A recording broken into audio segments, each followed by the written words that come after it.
আজকে আমি তৈরি করব দারুণ স্বাদের ঝিঙে আলুর একটা রেসিপি। ঝিঙে আলুগুলো দেখো কেটে ভালো করে ধুয়ে নিয়ে এসেছি। চলো শুরু করা যাক রান্নাটা। গ্যাসে দেখো কড়াই বসিয়ে দিয়েছি, সামান্য একটু সরষের তেল দিয়ে দিলাম। তেলটা গরম হয়ে গেছে, এবার নারকেল কোড়া দিয়ে দেবো। নারকেল কোড়াটা কিছুক্ষণ নেড়েচেড়ে ভেজে নেব।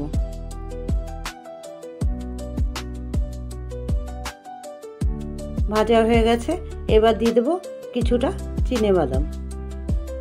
এবার দিয়ে দেবো 2 চামচ পোস্ত আর 3টে শুকনো লঙ্কা। সব কিছু দিয়ে কিছুক্ষণ নেড়েচেড়ে ভেজে নিলাম, এবার তুলে নেব। এবার আবার কড়াইতে সরষের তেল দিয়ে দিলাম। এবার কেটে রাখা আলুগুলো দিয়ে দিলাম। সামান্য একটু লবণ দিয়ে দিলাম, সামান্য একটু হলুদ দিয়ে দিলাম।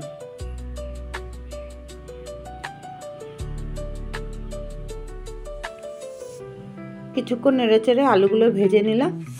আলুগুলো ভাজা হয়ে গেছে, এবার তুলে নেব। একই তেলে কালো জিরে ফোড়ন দিয়ে দিলাম। কেটে রাখা ঝিঙেগুলো দিয়ে দিলাম।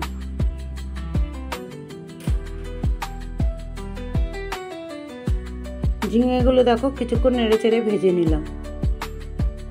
এবার দিয়ে দেবো স্বাদ মতন লবণ, পরিমাণ মতন হলুদ, আর দিয়ে দেবো একটু লাল লঙ্কার গুঁড়ো।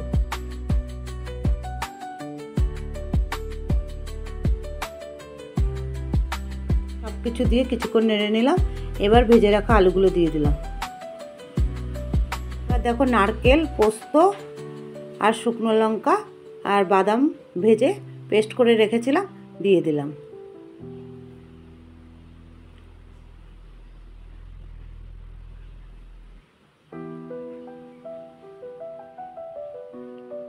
এবার মশলাটা দিয়ে কিছুক্ষণ নেড়ে চেড়ে নিলাম।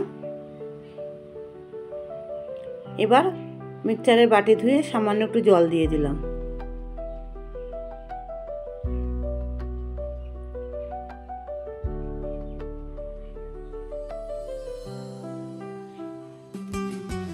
তিনটে কাঁচা লঙ্কা দিয়ে দিলাম।